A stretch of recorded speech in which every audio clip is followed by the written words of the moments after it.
Bharatiya Janata party सरकार एते भयभीत हो जाइछन्ती जे सी ए लड़े उपरे बर्बरचित आक्रमण कले।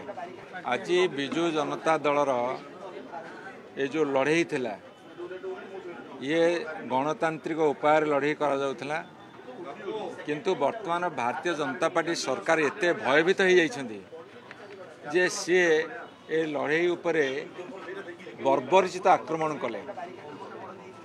एफएम कॉलेजर छात्री पे न्याय मागिला बेले भारतीय जनता पार्टी सरकार जी न्याय मागुछन्ती तांको ऊपर बर्बरचित आक्रमण करुछन्ती।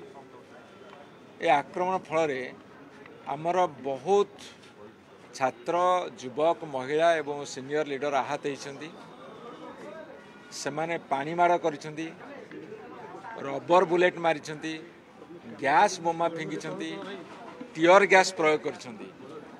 एथिरे प्रणव प्रकाश दास, बबी बाबू आहत होती, आमर डानी घड़ी प्रीतिरंजन घड़ी से मध्य गुरुतर आहत होती, आमर मान्यवर सांसद सुलता दे मध्य अतिशय जंत्रणा भोग कर आहत जोगु, एवं आहुरी किछि युवक तांकर चेताशून्य हो जाइथिले एवं अनेक मते आहत होती, कार हाथ रक्तात होती, कार गोड़ छिड़ी, कार हाथ छिड़ी, कार नाक फाटी।